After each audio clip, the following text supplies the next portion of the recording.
tricky people, difficult subjects. It is the case that the UK court system very often favours, for instance, rich plaintiffs. The American media doesn't worry about that sort of thing nearly so much because of the First Amendment, freedom of speech protection.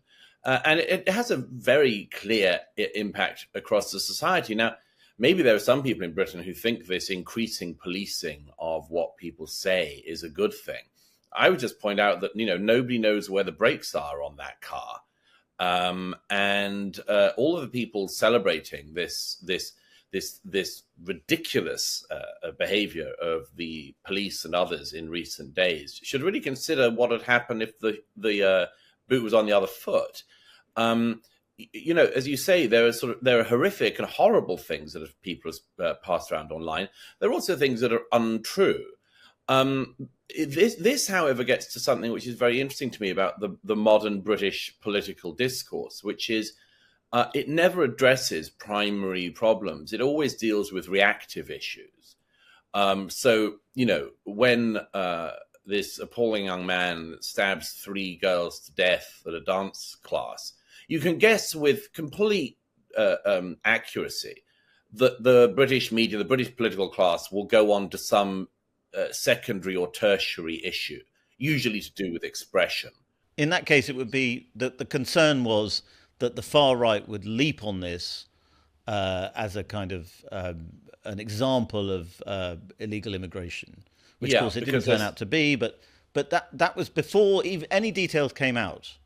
The concern was that the far right would take this the wrong way before even the far right did.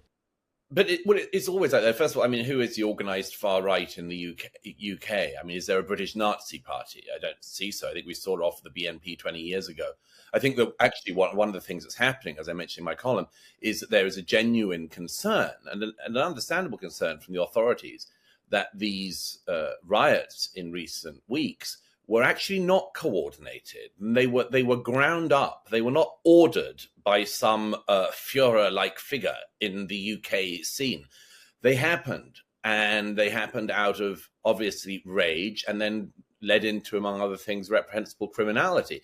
But that's a much harder thing to deal with if you're dealing with a bottom-up expression of rage and rioting. That's very different from somebody ordering the rioting. So I think that this has caught the authorities off guard to a great extent. But this tendency to go, as I say, for things like let's police speech is just such a typically modern British thing. 2017, when the London Bridge attackers killed people on London Bridge and slashed the throats of pregnant women and much more. 3 men, by the way, who had no right to be in the UK. After that, if you remember, Theresa May and Sadiq Khan all stood together with a bunch of religious leaders and said that we must crack down on online discourse, which was sort of bewildering because there was no evidence. One of the guys at London Bridge appeared on a Channel 4 news program called My Neighbour the Jihadi. So it wasn't like he was, a sort of secretive figure who was lurking on online chat rooms. It's the same thing when Sir David Amess was killed. Was murdered a couple of years ago. You'll remember the conversation was not even how can we keep MPs safer. It was about online harms bills. And the man who murdered Sir David Amess, there was no evidence that there was anything to do with an online harms issue. It's what the British police and political class think they can always come down on speech, always talk about the terrible internet, always talk about the terrible freedom of expression that people are exercising.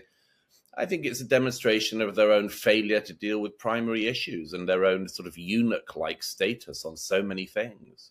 And I suppose it's sort of easy to police because there's always records of what's happened online and you can always just go through someone's Twitter account. Any journalist can do it, so presumably any police officer can do it too. Oh, absolutely. And it's the loveliest day's policing, of course, is to sit at your desk eating a digestive biscuit and a cup of coffee and scrolling through Twitter to find if a woman somewhere in Doncaster has liked something that she shouldn't have done on Twitter. As I mentioned in my column, and as I've rather banged on quite a lot about in recent years, there are huge numbers of police forces, by the way, particularly in the north of England, that have not solved one burglary in recent years. Not one. And as many homeowners have written to me and told me, they can even say to the police, I have CCTV of the burglars, and the police don't bother to look into it, and they don't prosecute anyone. These same forces are now rampaging through Twitter because it is so much easier for them. Well, and certainly people I know in London who've experienced burglary, they say that they're very good at the pastoral side of things. So you get, a Yes, mental health person will come and talk to you about how you've been mentally yes, affected by the burglary, yes. but That's the nobody best thing. looks into whether you, Yes, the best thing to say if you've been robbed is to tell them that you feel sad about it, amazingly enough, and sometimes feel very sad about it. But if you say, and I'd like my wallet back, yeah. they can't help. Such a shame. Well, you mentioned that there isn't really an organised far right, and I think you're right about that. But I wonder what you made of that counter protest last week. Was it Wednesday or Thursday night last week? Which was all about. It was in reaction to this rumor that went around. There was going to be 100 far right riots in very improbable places like Walthamstow, and all these people came out to march against it, and it was then presented on the front pages of all the newspapers as a kind of expression of disgust at the far right that we're not really sure exists, but that was what the story was. Did you think that felt like something organised? Because there's a lot of conspiracy theorists on the right who think it was a kind of, psy-op, as they call it. It could well have been. It didn't need to be, but it could well have been. I mean, there are a bunch of groups in the UK who make their money from saying they are anti-fascist. By the way, all of these groups behave in very fascistic ways themselves, it should be noticed. But it's also always been the question that I've had in Britain, certainly since the destruction of the BNP, is who are you tilting against? Who are you running against? And the answer was, for a long time for these groups, was that the bogeyman of the far right had basically been seen off, certainly seen off from British politics. But what they did was they continued to raise money about it, continued to scare people about it, and moved the barrier of where far right should be said to be just further and further, closer and closer into the political mainstream. So that, for instance, these groups started to campaign against UKIP, against Nigel Farage, against the Brexit Party, against Reform. And then, of course, against individual Conservative MPs. Suella Braverman was meant to be a classic example for a while of the far right Obersturmführer, jackboot wearing, goose stepping, typical skinhead. I mean, look at these people. They're a disgrace for whipping people up like this. And as for whipping up people in immigrant areas and others about the idea that there was some Nazi party of Great Britain about to, I mean, the problem with these people is that they are so hot for expressing bravery and their political the beauty of their political thoughts by, for instance, being anti-Nazi. Sorry, guys, in the 1940s, it took bravery to be anti-Nazi. In the 1930s, it took bravery to be anti-Nazi. There is no bravery about it today. But, they're fighting a sort of phantom bogeyman, and you can see they're desperate to have their Cable Street moment. They're desperate for that, these people. They have non parisan they hold up, as if Oswald Mosley's British Union of Fascists might be just lurking around the corner and about to come and do a parade. It's preposterous. And among other things, it's also a complete double standard, because, as we all know, if you, for instance, write a piece about a terrorist who attended a certain mosque, you would never be allowed to, and nor should you say that everyone at that mosque, therefore, is a terrorist. Oh, but if a white working class person is upset about anything, let alone a large number of white working class people, bang, far right, like that. No way to express anger, frustration, or anything else without being deemed to be far right. I think this is a big mistake that the political class and the media in the UK have made. And the media who've been willing to suck up to that should realize that all these people, all these fake anti-fascists, all of whom have very dubious histories themselves, all of these fake anti-fascist groups tilting at this fascist enemy are staggering around the land looking for fascists to identify. they will come for whoever is in their way and make these charges against them. They are totally unscrupulous. They are tin can waving money raisers and total frauds. And I wish more people called that out. Well, before we get ourselves into big trouble for saying unacceptable things, I hear what you're saying, that the far right is essentially a bogeyman that kind of unites the anti-fascist movement. But nevertheless, there were attempts to set fire to a hotel. Yes, there was an attack on a mosque. And these things are not pleasant. Let's just clarify for those people who think that you approve of these things. Terrible. That those are terrible things. Yeah. Nobody could possibly condone behavior like that. It's completely reprehensible. Is it an expression of a political ideology? I doubt it. Is it a coherent right-left thing? I wouldn't think so. When governments and others badly let down the people in their country, there are always eruptions, and you have to deal with them. And I sort of would hope that the British government would, like any other government, and stop people being intimidated in their homes and much more. One of the problems about mobs is that they don't know how to behave, rather obviously, and they direct themselves onto just whatever is in front of them. But I mean, I think that this attempt to use that as a way to claim that Britain has some kind of organized far right is a real mistake. It's a category error. I think, and I think also it's just extremely unfair to people who are not violent, the ones who are not violent and never did anything violent, but are deeply worried about what has happened to their communities and their country. When obviously there is no place for the violence. What if you are anti the violence, but you desperately want to make your voice heard in some way? Are you allowed to even protest in the UK anymore without the Antifa groups claiming that you're a fascist for doing so? What are you allowed to do exactly if you're white and working class and live in an area like Southport and don't like some of the things that have gone on recently? What are you allowed to do? The answer is you're allowed to vote every 5 years. Great. And what's the result of that? Nothing for a quarter of a century. If you voted, for instance, against mass migration for a quarter of the century, you have voted and had your vote completely ignored. So the political class should not think that the great panacea to this is to say to people, once every 5 years, you're allowed to express yourself at the ballot box.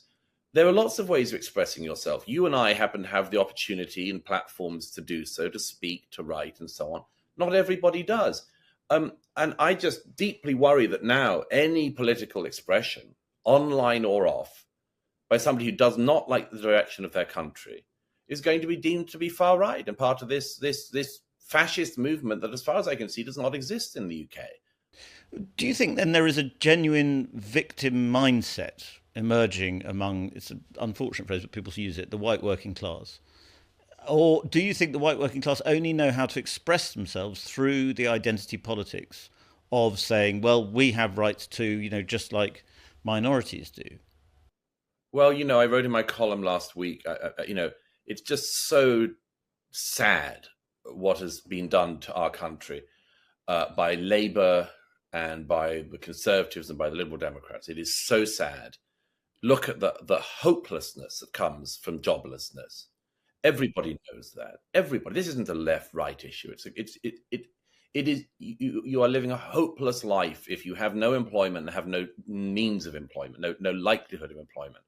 And if you go through the stats, the unemployment stats for the areas of the north of England that we've all been reading about in recent weeks, these are areas where joblessness has increased among the native population over the last 13 years. Increased. These are areas where, to the extent that there has been any improvement in jobs and job availability, 3/4 of those jobs have gone to foreign-born workers. Now, this used to be, by the way, a left-wing issue as well. The left-wing trade unions used to be against the mass migration because they recognized that it pushed down the salaries of Labour in the country. Well, when did you last hear any Labour politician representing any of these areas talking about that? They don't dare. They just leave these people behind. They actually abandon them. And they do nothing to improve their lives. And then on top of everything else, because of a few numbskulls who do reprehensible things and rioting, you're also far right if you just have a concern in these areas. I think it's appalling, the lack of just basic human empathy with people in these places. And Westminster seems to have no empathy for these people. And having abandoned them and ignored them, it now wants to spit in their faces as well.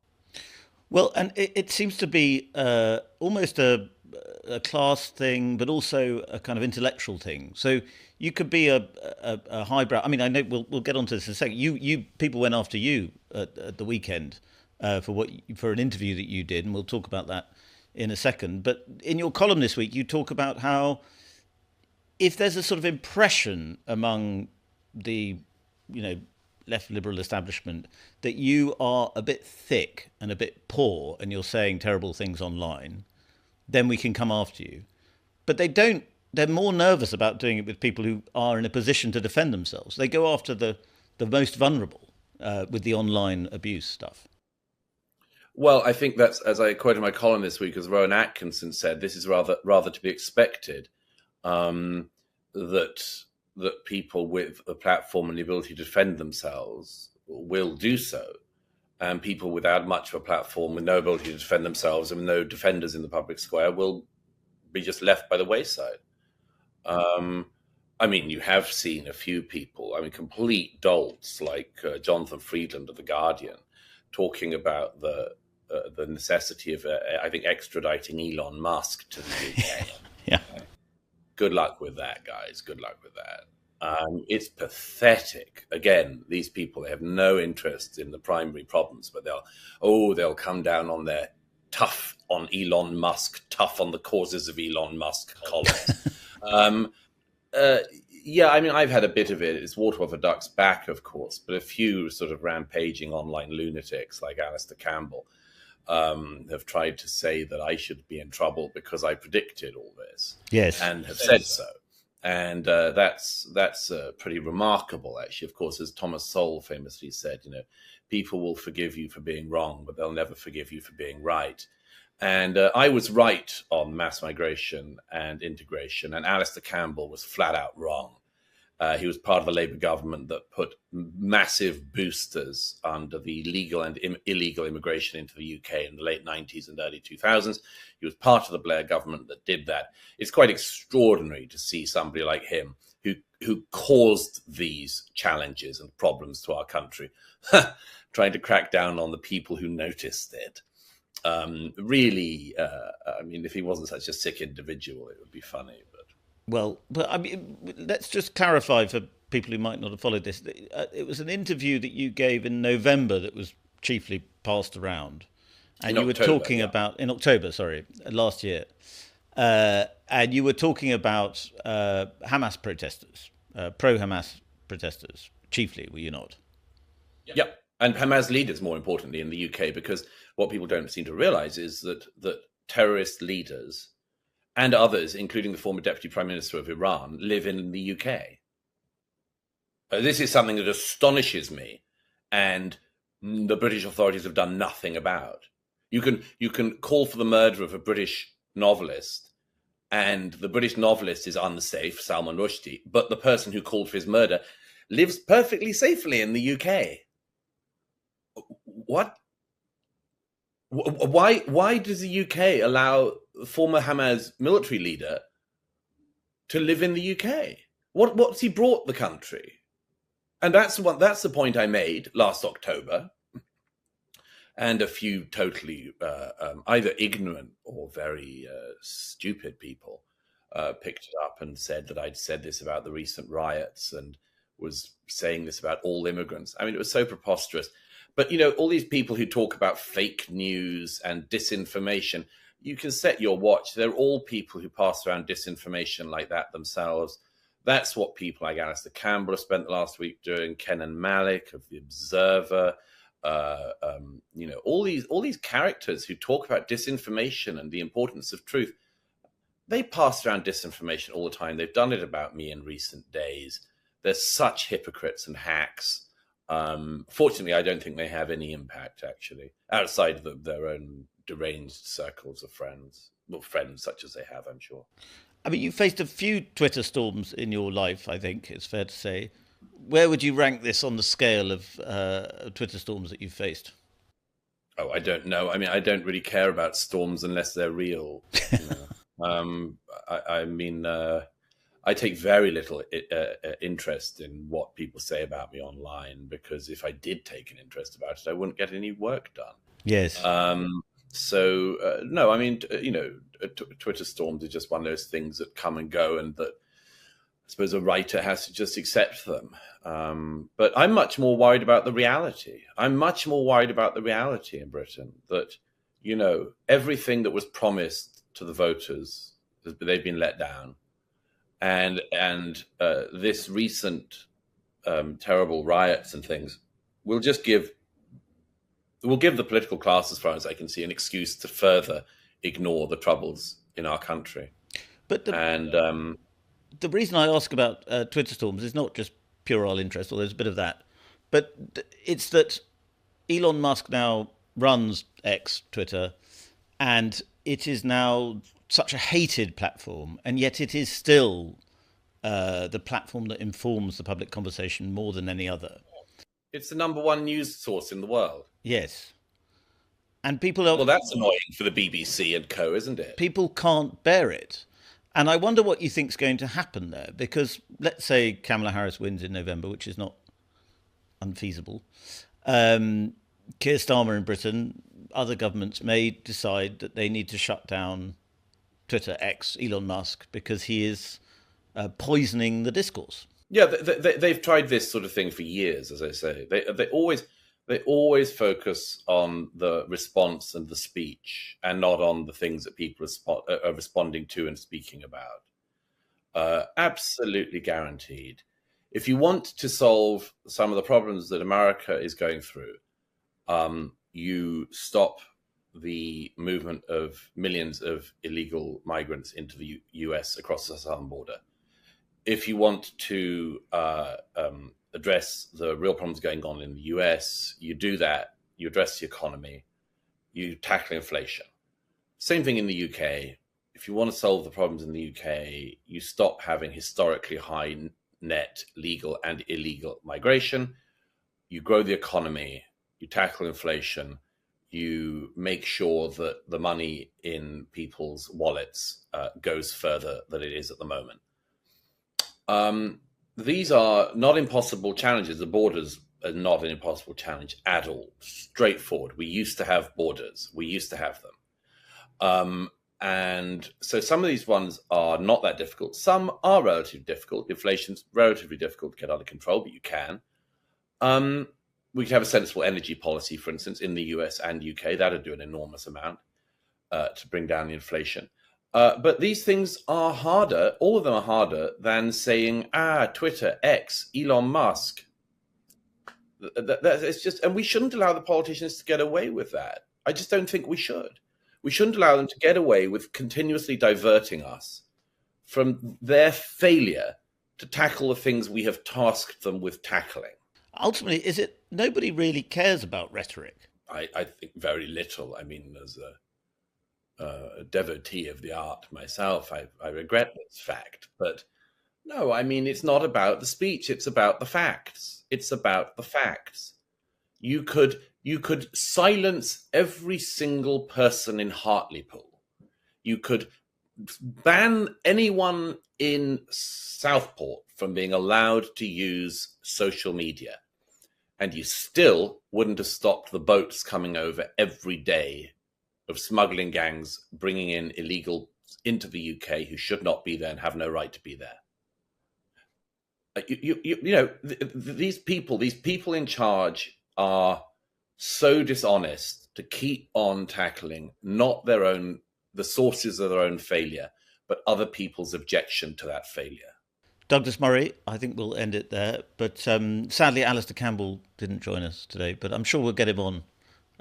I'm I'm told he's doing one of those things where he goes around rapaciously bullying people and then says that he feels sad himself, and so nobody must criticize him. Brilliant 1-2 punch. That is a great bit of narcissistic manipulation. Now, Douglas, you write your column this week about two underreported stories about the Israel-Hamas conflict. Tell us about them. Well, yes, it's extraordinary to me that at the same time the world is understandably talking about the refugees in Gaza, there is almost no international attention on the tens of thousands of Israeli families who are refugees within Israel. The Israeli government doesn't like to call them refugees. They are known as internally displaced people.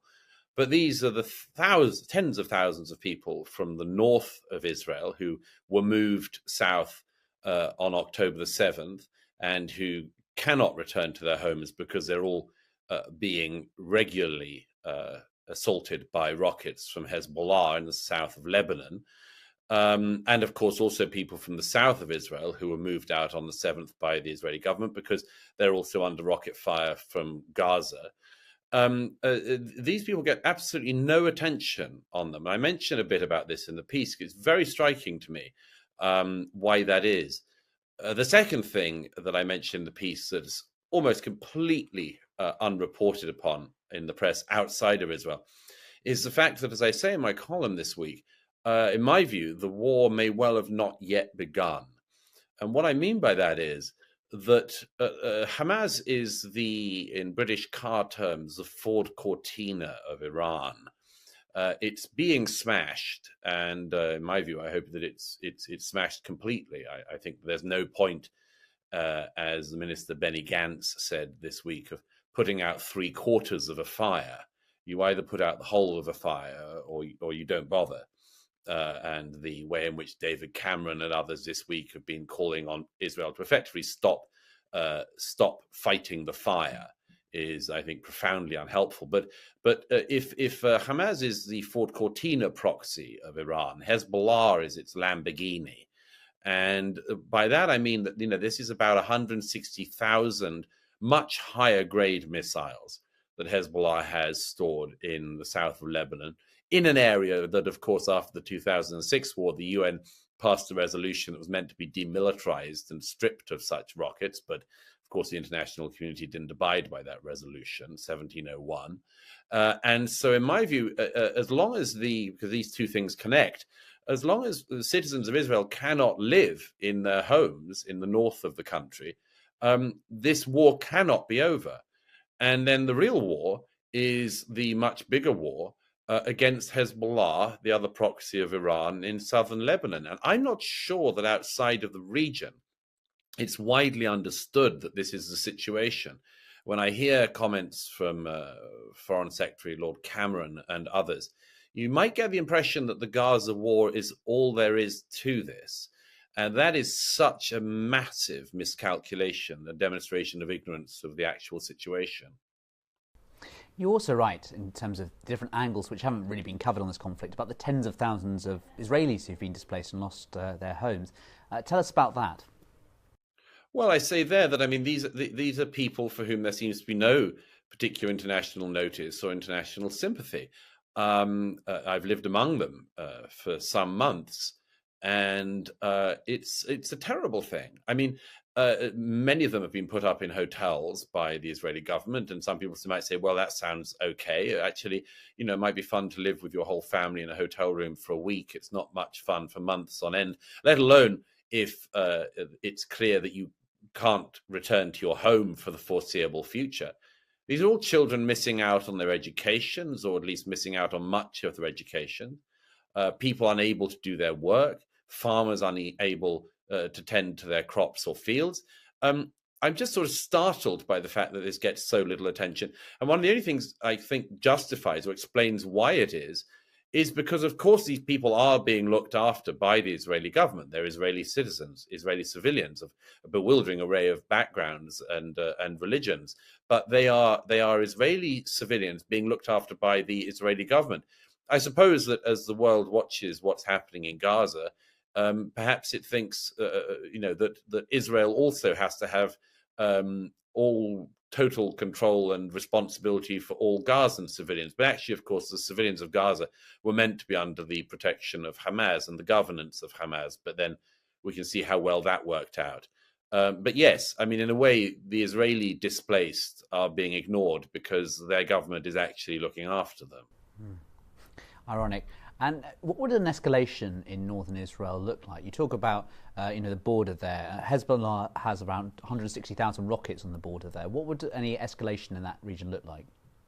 Well, I've been up there a lot recently, as I have over the years. I was there during the 2006 conflict 18 years ago, as Hezbollah was shelling the north of Israel and rocketing it.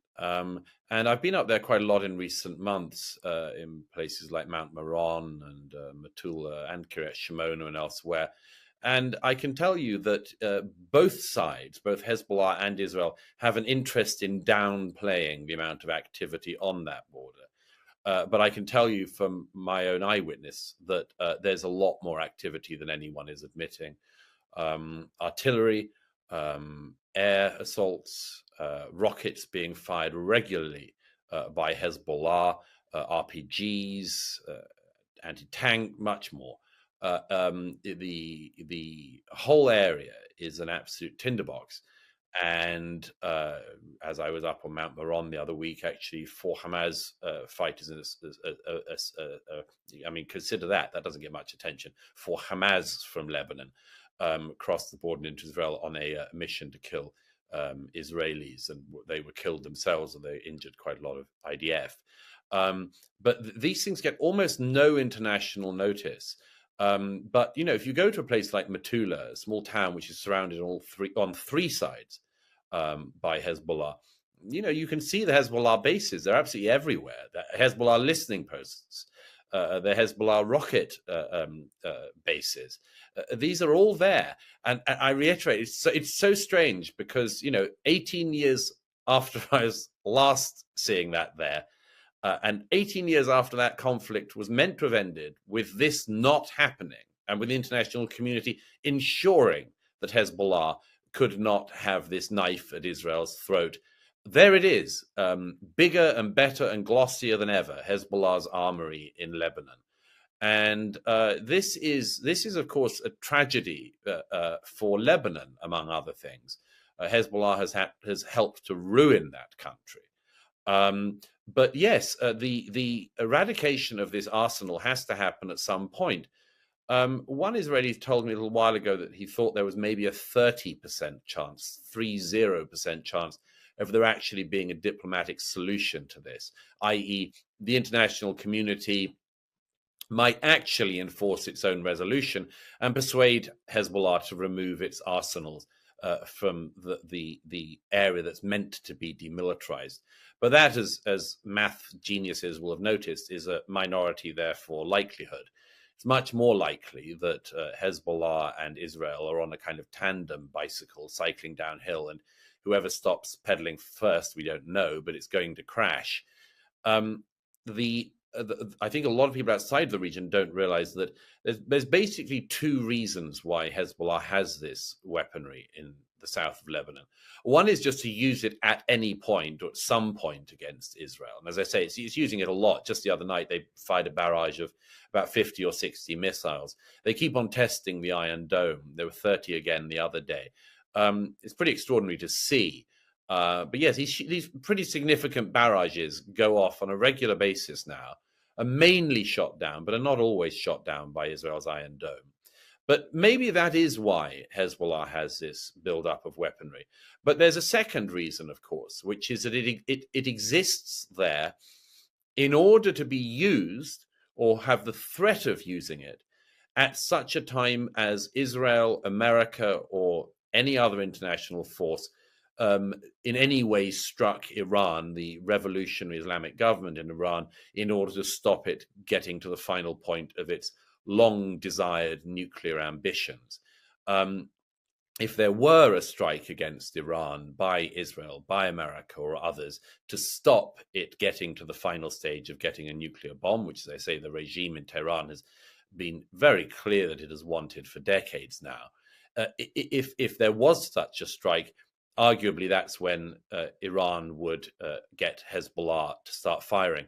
And people shouldn't underestimate this threat, both the Iranian nuclear threat, which lots of people have put to the back of their minds in recent years, but is still going on, still very much the ambition of the regime in Tehran.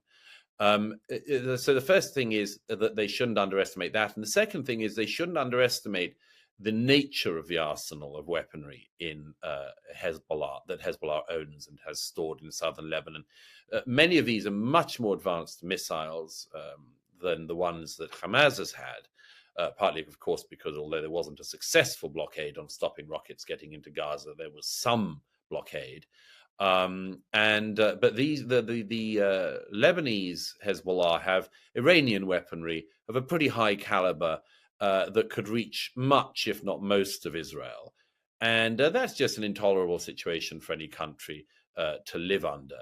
And as I say, these two issues, if you bring them together, the displaced people in the north of Israel and the munitions that Hezbollah has stockpiled pointing in their direction, you see that, as I say in the column this week, arguably, the war in the Middle East has not yet begun. Everything we've had so far is a prelude. Today, we're going to be talking about the power of Elon Musk, because Elon Musk, as the world's richest man, is very much in the news at the moment due to his close budding friendship with Donald Trump, the re-elected president of the United States. Douglas Murray, the Spectator's very own Douglas Murray, has written a cover piece this week called Planet Elon, in which he explores this extraordinary relationship between the two men and what it might mean for American politics and the world.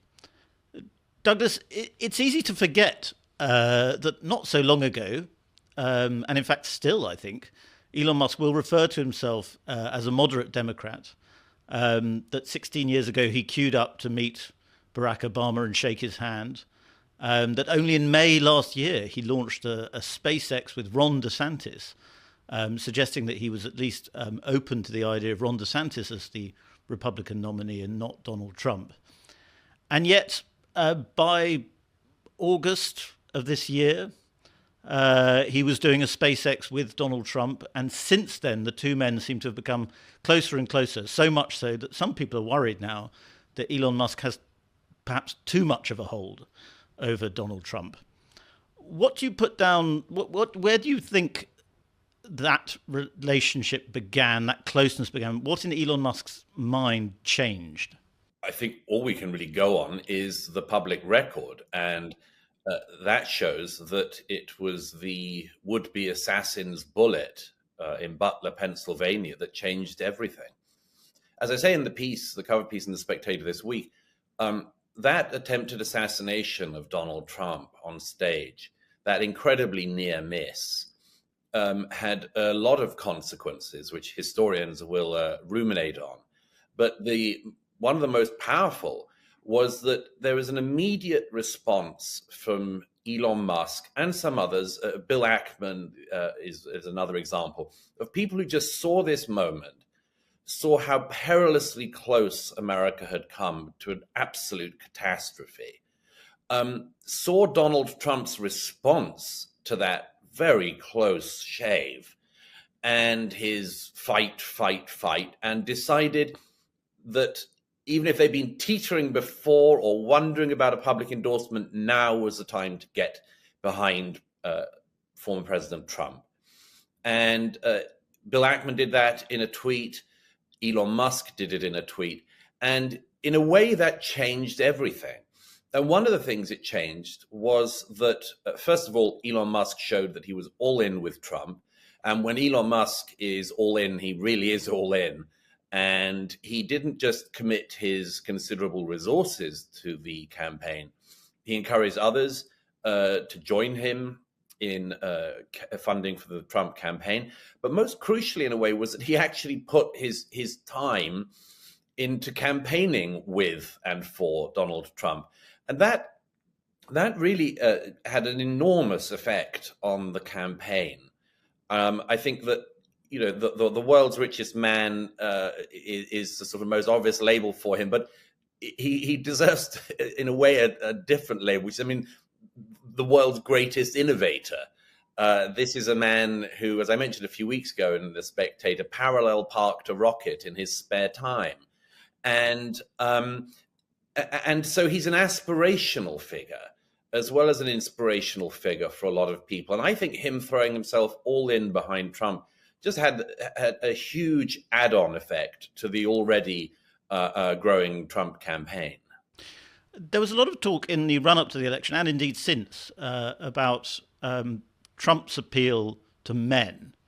And in talking about the shooting there, we are talking about a very male reaction to masculine virtues. And it's interesting that seems to be a growing force among liberals, among Democrats, this sort of recognition that manly attributes are important. Well, yes. I mean, it's funny to be in a world where that's surprising. It's only because of the weird sort of white dudes for Kamala sort of fakery, where there was an attempt to pretend that the most important thing in this election was for white dudes to fight for their daughter to be able to abort their grandchild faster or later. That seemed a strange appeal to voters. Yes, I mean, I think that to a great extent there is a reaction to a massive overreach on the part of the left. The overreach was, of course, all of the gender woo-woo nonsense of recent years, all this just stupid time wasting, all of the rudeness, the just horrible language that was used against men. And not just language, but I mean, hiring and much more. It being perfectly possible for people to say, we need more women, or we need fewer white men, or all of this sort of thing. It was incredibly divisive, very racist. And of course, I mean, it's impossible to imagine it happening any other way round. I mean, if you advertised, if you said, we need lots more men in this particular industry and women shouldn't apply, I think we'd hear from women a bit about that. And so, yes, there was this massive overreach by the left against men. And now there's a reaction to that. But yes, I mean, it's also a thing of serious times needing serious people and some serious courage. It turned out that much of this election was between Donald Trump getting back up on stage after being shot in the ear and saying, fight, fight, fight, and Kamala laughing crazily at jokes that hadn't been made. You sort of look out at the world and it's not hard to think, who on the world stage do you want representing you? Somebody who talks tough, or somebody who seems, well, I mean, how can you say it without being sexist or being accused of sexism, but who, frankly, a lot of people in the American public thought seemed to behave like a wine mom, and always seemed to be a couple of glasses of Chardonnay down, and you just couldn't get anything out of, ideas-wise or policy-wise. Yeah, there was somebody who was a former supporter of Trump's, who I happened to be with shortly after the assassination attempt, and she was not for Trump in recent years. But I remember she said to me, that was so darn, masculine. That was so darn, alpha. That's what we need. Yeah. You talk about seriousness there, and obviously Elon Musk is a very serious businessman in terms of his success, and Donald Trump is a very serious politician, or businessman turned politician, in terms of his success. But there also is a deep silliness within both of them, and I don't mean that in a critical way. They do enjoy having fun, they enjoy memes, and they seem to understand what works online. And is there this odd combination of sort of silliness and seriousness that seems to be driving the new Trump coalition? I don't know if I put it like that, but I mean, it's true that, one of the things that people have always, you've written about this before, Freddie, they've always massively underestimated about Trump is that he's very funny. And one of the reasons why people queued for years to hear him speak, sometimes for hours, was because they liked hearing him riff, and they liked him going off on what does he call them, weaves, and going on to and commenting on some idiotic thing said on The View or something, and they liked that. And of course, the Trump critics always sort of said, "Aha, he's rambling," or he said this thing. They took things that he said that were obviously jokes, and they made them into just literal claims, which they could then attack him on, like the claim that when he said, "Russia, are you listening?" I want Hillary's emails, sort of thing. It was a joke. And the Democrats some years ago sort of decided to make that into oh my gosh, this is the candidate actually begging the Russians publicly to hack the Democrat. I mean, it was, so there's lots of things like that they underestimated Trump on. And Elon Musk, I mean, it's a bit different. He's very open about the fact that, as he's occasionally said, his side hustle is as a comedian. Yeah, he's one of those sort of tech people who understands memes. He understands better than anyone. He understands not just the internet, but internet culture, social media culture. And he's obviously had an enormous amount of fun for many years now, riling people up with some of that stuff. I mean, Elon Musk only needs to retweet something, and the whole British commentariat and some of the Labour Party would go completely bananas, and it becomes a news story in the UK.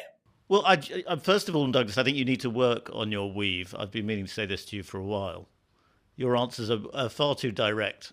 You need to master the weave. Secondly, I wanted to say, without getting po-faced about this, because obviously the silliness is fun, and Elon Musk is an entertaining figure as well as a very interesting one. But there are some legitimate concerns, are there not, with having the world's richest man being quite so intimately involved as he seems to have been in recent days with an incoming American administration. I mean, there are inevitable conflicts of interest there. And it's not just boring liberals who are upset about that. Sure, absolutely. But I mean, the president-elect can have who he wants on his team.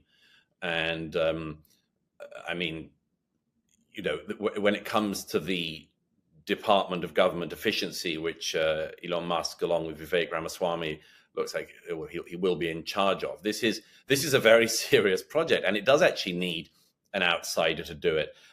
This is something which the so-called conservative government in the UK and the past 14 years occasionally tried to do, which was cut government waste. They were never very good at it. And one reason why was because they tended to have people who had never been in business in government being advised by civil servants who didn't particularly care about business. And it was very hard to do things like cutting government waste. That's why the NHS is about the biggest employer in the world, apart from the army of the Chinese Communist Party. I mean, but in America, this is a very serious problem. America has a deficit roughly equivalent to roughly equivalent to Spain's annual budget. And the claim that Elon Musk made at the rally at Madison Square Gardens, among other places, the other week, he might be able to shave $2 trillion off the federal spending in the US, would have an enormous impact, not just on business, on taxpayers, and much more. It would have an important influence because that government waste in the US, like in the UK, is not just a waste of money. It's a waste of money plus very anti-American ideology inserted into it. Just like we have government waste plus anti-British ideology built into it in the UK. This includes things like, the education budget in the US, the Department of Education, the unbelievable hold of people like Randy Weingarten, head of the teaching union, who Mike Pompeo, I think, accurately described some time ago as the most dangerous person in America. somebody who globetrots and who oversees an education system in the US, which, as President Trump said the other day, it spends more than almost any other country in the world on the education of its children, and it has one of the worst education outcomes. I mean, I'm sitting at the moment in New York State, and in New York State in recent years, it was at one point during COVID up to almost $30,000 a pupil per year was being spent on education. And if you look at the education attainment rates, K through 12, it's only just a slight majority, literally just above 50% of students who leave K through 12 with basic numeracy, and only just over 50% of students coming out of that system with basic literacy. I mean, that's worse than educational attainment rates in many African countries, with a tiny percentage of the same spending per pupil.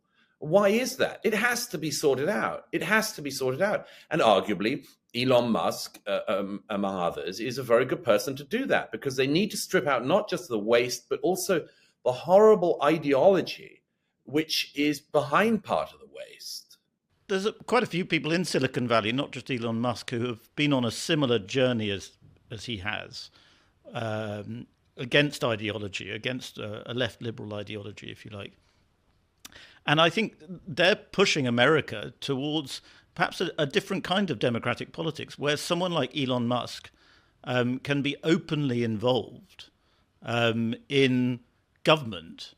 And it's, there are, as we've said, there is a potential for conflict of interest. There's a lot of potential for corruption there. But it's a rather different model to what we've had in the past, particularly under democratic administrations, where the big money is very much in the background. Oh, I don't think it's in the background at all in the Democratic Party. Absolutely not. I mean, look at the amazing Twitter or X feed of Alex Soros. Yeah. Look at the photographs he gets with every single leading Democrat. Do you think Alex Soros gets all those photographs by having pulled himself up by his bootstraps and made something of himself in this world? Or no, of course not. I mean, the money in the Democratic Party and the ideology of it has been at least as obvious as this. So no, I mean, that is nothing new. As for Silicon Valley figures, I mean, since Silicon Valley is responsible for so much of the success of the stock market, why would you not want the highest people involved in the highest performing companies in the world to have some say in government? At least to advise it. I mean, it would seem to me to be obvious. I mean, only in Britain do we have this idea that, you should invite the biggest dolts and failures in your country to advise the government. Britain, has these convulsions over, gosh, what will we do without Sue Gray?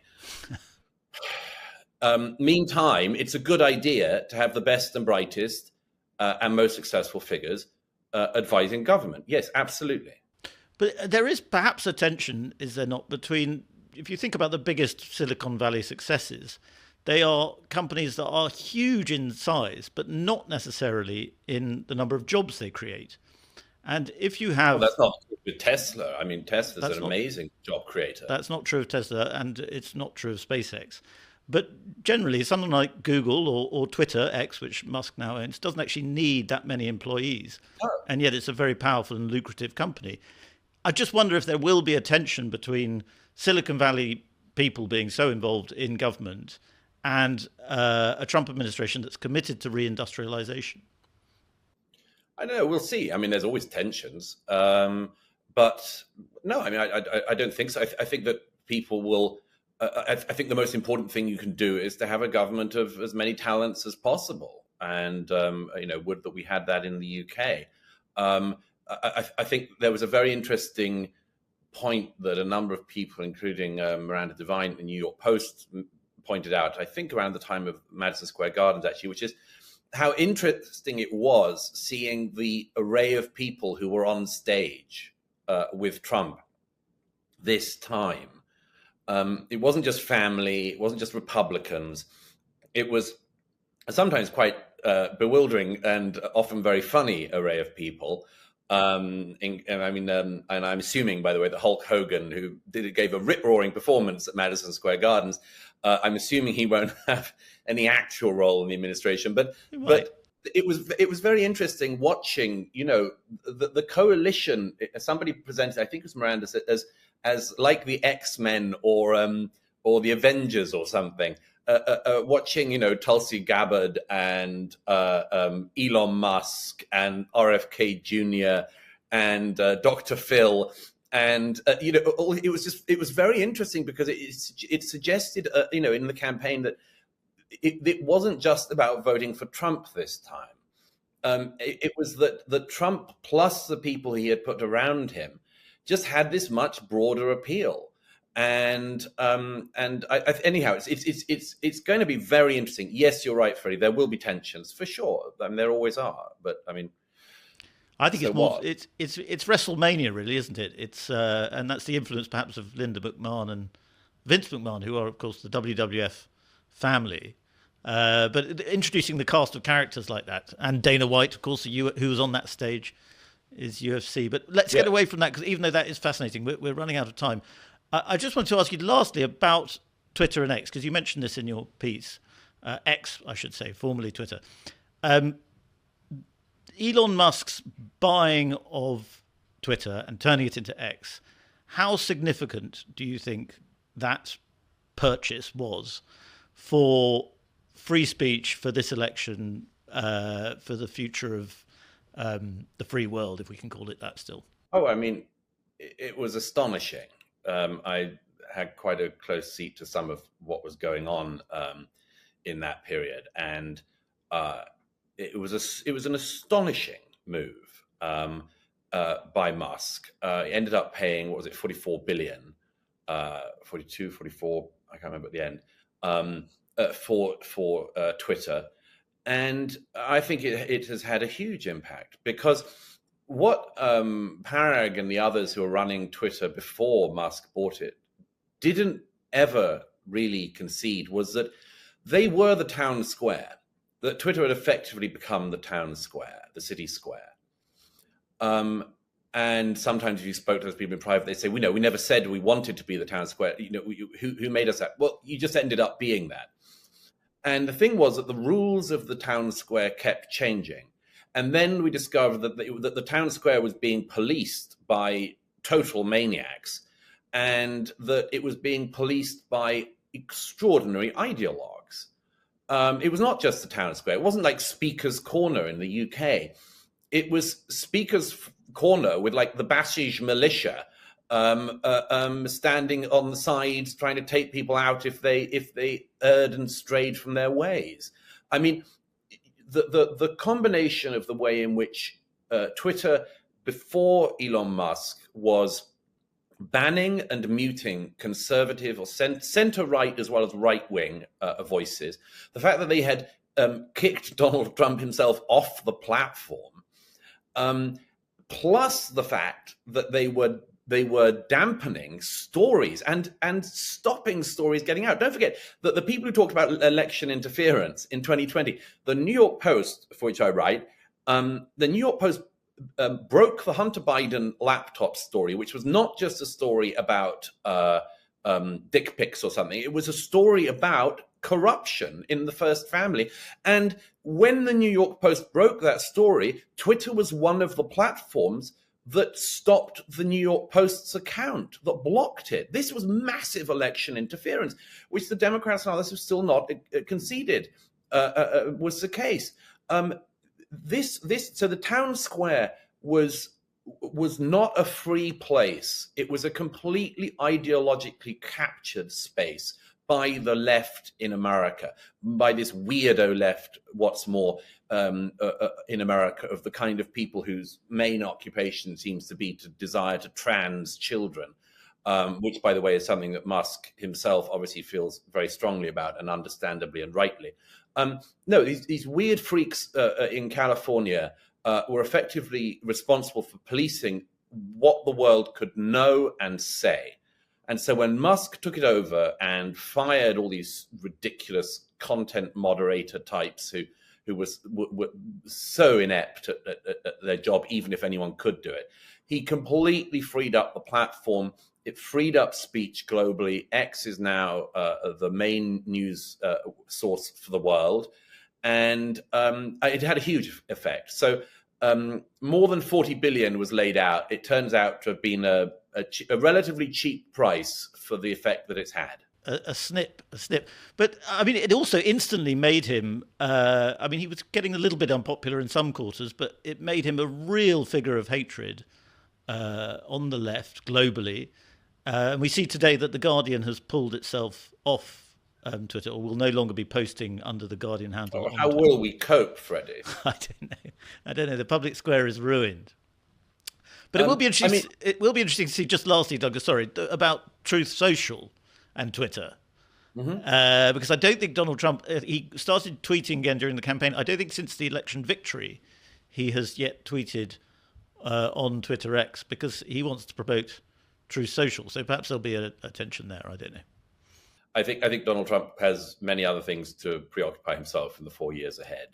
I think Truth Social is very, very high in his thinking. But just quickly on the thing of people turning against Elon Musk, is a very interesting thing that I mentioned. The piece, of course, Peter Thiel came out for Trump in 2016. It was very, very early on that, and took a certain amount of flack in Silicon Valley and elsewhere. But the hatred expressed about Elon Musk on the left is the hatred that the left always has of somebody who they think is an apostate. It's much worse. If you're always a conservative, they hate you less. If they thought you were once their guy, like you were the ones doing the green cars, and then you turn out to support a Republican, wow, do they come for you? The left hates an apostate like that, but it's a sign of their ideological weakness and inability to accept reality, in my view. Well, they're not about to accuse you of being an apostate anytime soon, Douglas. No. Thank you very much for coming on Spectator TV. It's a great pleasure. Thank you. Douglas, thank you for joining us on Spectator TV. Very good to be here live. It's good to see you. You write in your column this week about a remarkable incident when you think back in 2009, when a Dutch politician, who certainly wasn't as big then as he is now, was denied entry to the UK. Can you tell us a bit about that? Yes, I remember the affair very well. Geert Wilders, who was then already a member of the Parliament in the Netherlands, was meant to come to the UK, had been invited to give a speech at the House of Lords by a couple of peers, and he was turned away at the border. And this was quite an insult. I mean, I don't think that people quite realized at the time. The Dutch ambassador turned up at the airport, and it's a serious matter they regard as an insult. But he was turned away because the then Labour Home Secretary, Jackie Smith, had decided that he should not be allowed to enter the country because his views on Islam could be not conducive to the public good. And I said at the time, that's why I mentioned it in the piece, I said at the time to Jackie Smith and to the people who supported her move, what'll you do when Wilders is Prime Minister? No. Now, Wilders is not quite Prime Minister, but he won, overwhelmingly won the number of seats at the Dutch elections last November. He's putting together a government. The main centre-right party, the VVD, is going in with him. And I just think it throws up, as I say in my piece, a very interesting question, which is, in Britain, we have been very, very much misjudging what has been going on the continent for a long time now. And one of the oddities is that the people who present themselves as most Europhile are the ones who've actually ignored the developments the most. And it's not just Wilders as well, you say in your piece. No. Can you give some other examples there? I think you mentioned, for example, the national conference which Daniel Kaczynski went to. Yes, I was at a conference with Daniel Kaczynski in Rome in 2020. And there were representatives of all the main conservative governments across Europe. Viktor Orban was there, and Giorgia Meloni was one of the speakers. and Daniel Kaczynski, Matteo Salvini was meant to be there, then didn't actually turn up in the end, but he was a much more prominent figure at the time, having been interior minister in Italy. Daniel Kaczynski almost had the Conservative whip withdrawn. Certainly people like Margaret Hodge of the Labour Party called for him to have the whip withdrawn. Members of his own party called for it. Because Daniel Kaczynski had appeared at a conference with these right-wingers from the continent. And I remember saying the same thing then. What's going to happen when Giorgia Meloni is Prime Minister? Well, we actually got the answer, because 3 years after the conference, Giorgia Meloni is just around the corner from here on Downing Street, kissing Rishi Sunak, and both of them talking about how wonderful the relationship is between Italy and the UK. Again, you could see this coming. But on that occasion, it was even faster, because that was just 3 years between you're not allowed in a room with this woman to Prime Minister Meloni, how wonderful to see you. Again, it's a terrible misjudgment that's been going on in this country. The continent is turning right. And not in the way that the BBC, for instance, would like to portray it as, the right is marching, on the march. They always say the right is on the march. The left is never on the march, it seems. They just slope or something. But they want to run their, the right is on the march pieces. This isn't that. This isn't fascism or anything like that. But it is a definite move. When you get Meloni in Italy, of course, Central and Eastern European countries we know about.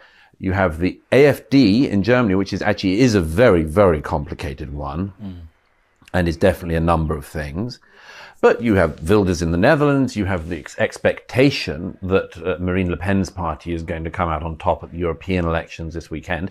And what is in the offing is a new group that Ursula von der Leyen may well have to work with or find a way to run with, which will be dominated by political parties that both centrist conservatives and the Labour Party in this country have demonized as being outrageous far-right parties, when in actual fact these parties have been reflecting the immigration concerns and the security concerns that are overwhelmingly shifting politics across the European continent. I was going to ask you this. So do you think it's a misjudgment in terms of the politicians they were judging? So perhaps say Jackie Smith now or Margaret Hodge will say, well, even if they were going to become successful, the likes of Wilders and Meloni, they were beyond the pale then, therefore we should have treated them in this way. Do you think, and they would maybe argue now, oh, these politicians have detoxified and changed, take Le Pen and her party, for example. Do you think there's anything to that? Well, there is always give and take.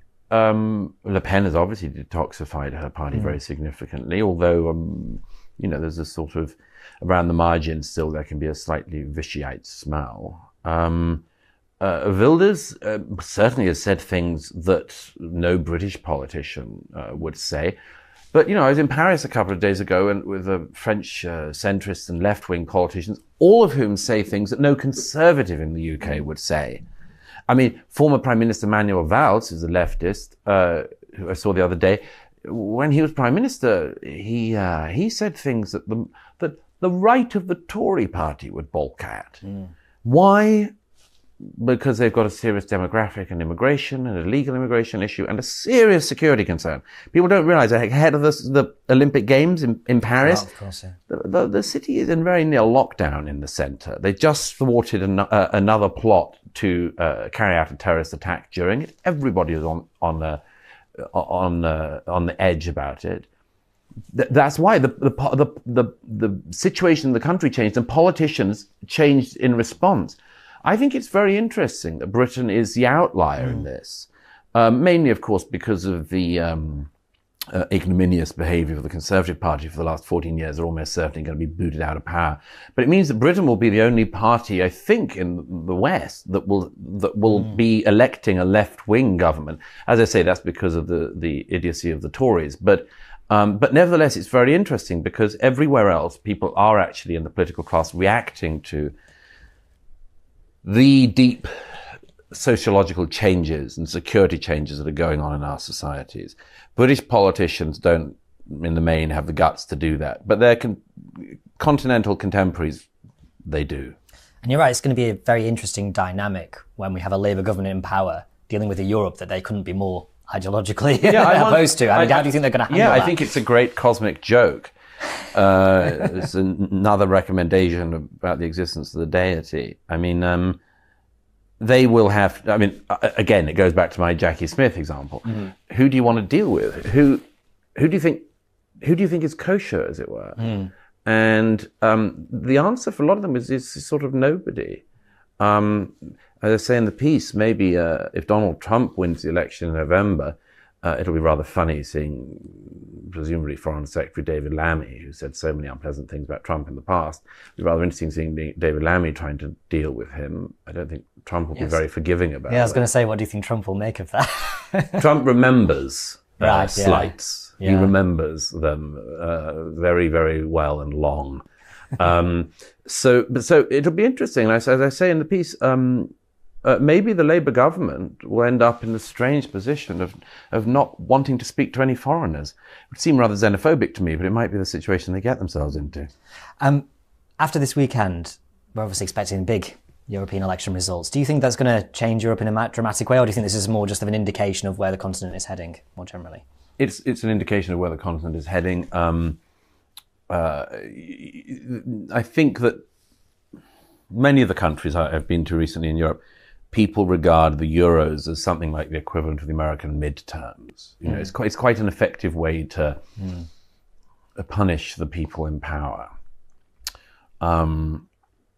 And of course, turnout everywhere is, I mean, as we know in this country, when we were still voting in EU elections, turnout is woeful in most countries. But nevertheless, European Parliament has a lot of power and influence. If there is, for instance, a right-wing bloc that can make some kind of agreement on international protocols about migration and so on, and things could change. But I mean, I'm not optimistic about that simply because I've seen quite a lot of politicians who've wanted to do something about that come and go. And some of them, as I've said in the magazine before, some of them even get prosecuted for doing the right thing, like Matteo Salvini was in Italy, accused of kidnapping for stopping one of the illegal boats from landing, and the wonderful Inger Støjberg in Denmark, who had an ankle bracelet because of doing something completely reasonable in 2015 and trying to stop illegal migration to her country. So, you know, in Europe, quite often doing the right thing leads to bad ends for you, whereas doing the wrong thing, as so many of our politicians have, sees you glide off into a perfectly well remunerated retirement. I was going to suggest maybe is this why the sort of populist right is doing so well now, is that they've had such sort of treatment from institutions within Europe. A lot have had brush with the criminal law, perhaps. Do you think that's why they're doing so well now, that people sort of look at that and say, you've been dealt with unfairly? It's possible. I mean, Wilders has been repeatedly threatened with prosecution and prosecuted in the Netherlands for so-called hate speech. One of the cases against him related to a rally in a previous election in which he asked the crowd, do you want more Moroccan immigration or less? And they chanted less or fewer. I can't remember what exactly the word was in Dutch. But the point is that he was prosecuted over that. Well, but that's absurd, because that means that if you ask people if they want more Moroccans in their society or not, the only legal answer is yes, more, which is not sustainable either as a policy or as a political strategy. And you mentioned, you know, we in Britain seem to be the outlier here in Europe. At this time, it definitely seems because of the sort of the incompetence of the Conservatives. Yeah. But when the rest of Europe is sort of going this way, do you think at any point it could happen here as well? I mean, we've had Nigel Farage announce his candidacy this last week. Well, I mean, it's rather hard for me to analyse that, because I've got what I would like to see happen and what may happen. I've always had the view that it's possible that in Britain, migration would only be sorted out by a left-wing government. I mean, it was a left-wing government that gave us the worst migration of recent times, but the Conservatives gave them a run for their money, gave the Blairs a run for the money.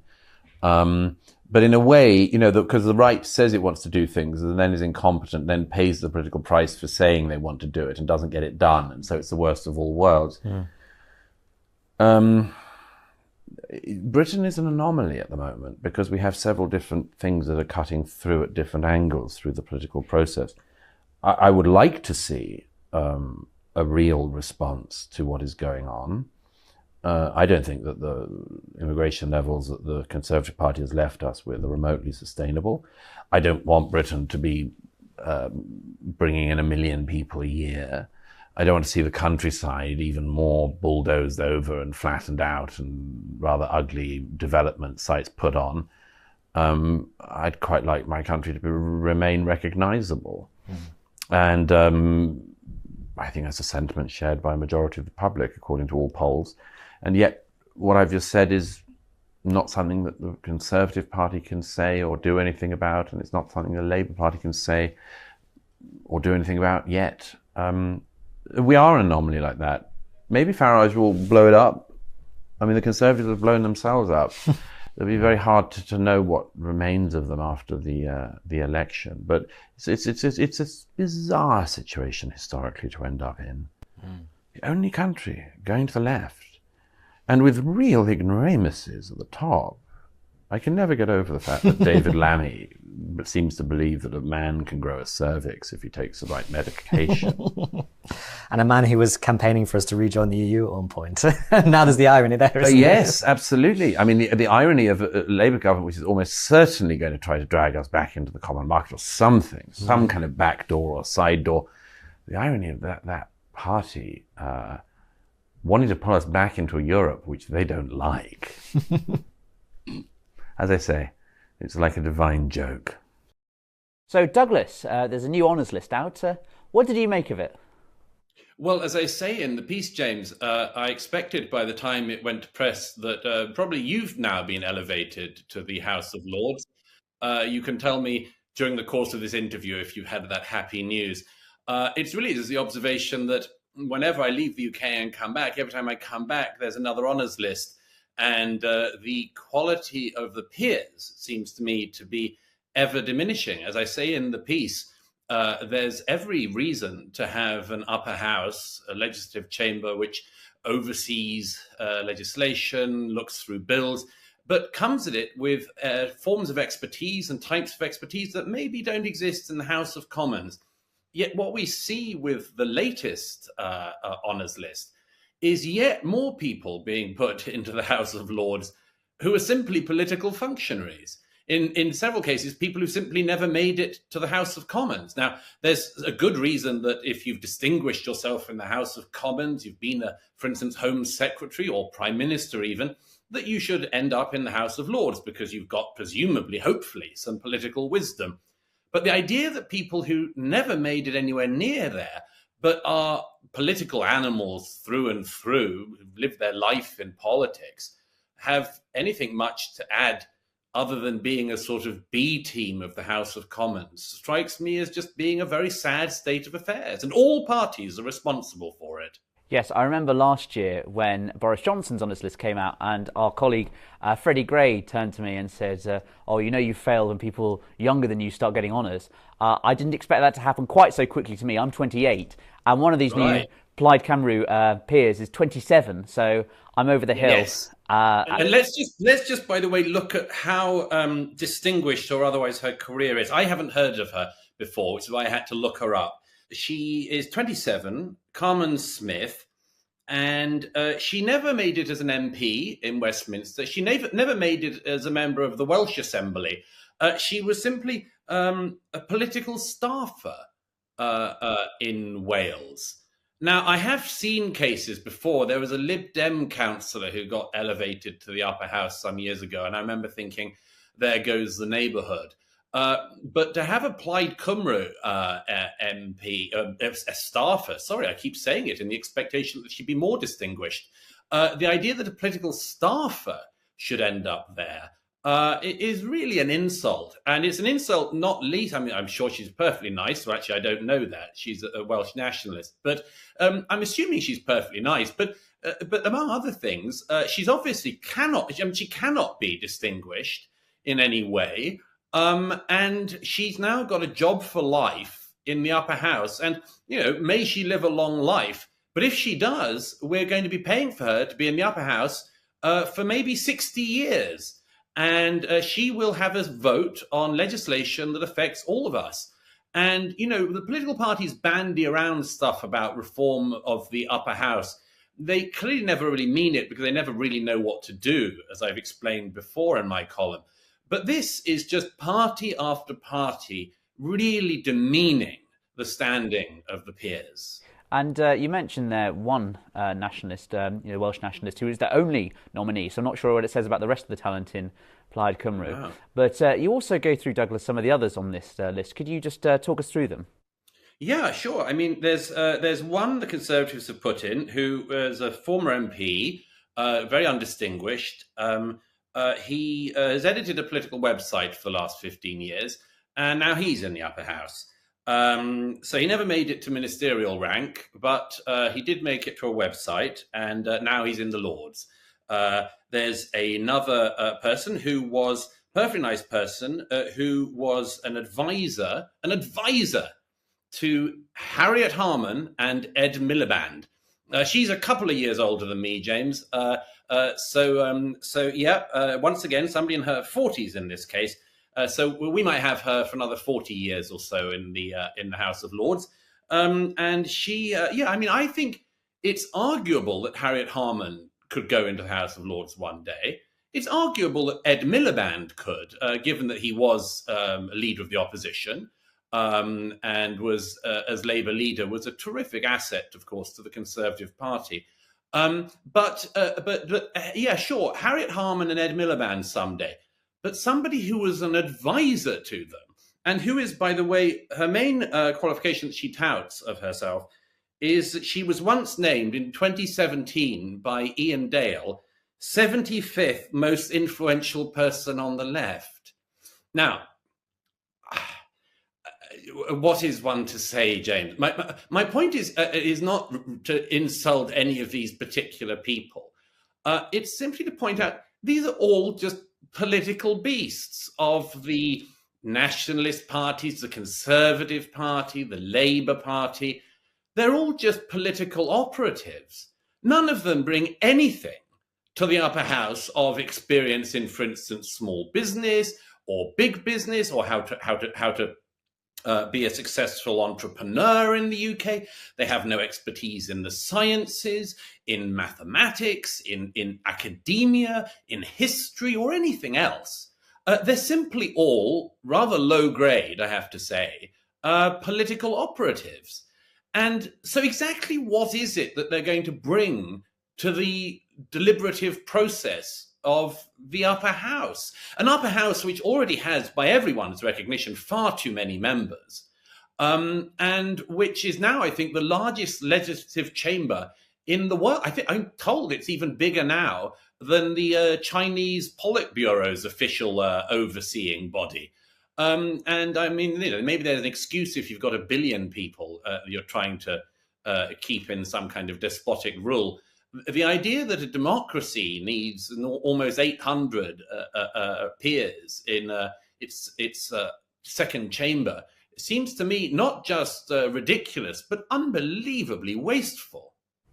And just as a final question, Douglas, you mentioned in the column that for you it's a hereditary earldom or nothing. I've got to ask, have you ever been offered a peerage of any kind? I can answer you absolutely honestly, James. As I mentioned in the piece, there's always a risk when mentioning this. If as you will also have discovered, there are sometimes days, particularly if you're in Westminster ever, when you wonder whether or not you're the only commoner you know. I mentioned, of course, there are some people who would interpret that as sour grapes. They might be thinking, Douglas just wants to be Lord Murray. Nothing less, and I explain why in the piece. I would definitely not be gunning for that. As I say, my response on the few occasions when I felt somebody playing political footsie with me, which is usually along the lines of hoping that you'll get in line in some way and not be bothersome or be independent thinking, my traditional line has always been the same. Yes, it's a hereditary earldom or nothing. As P.G.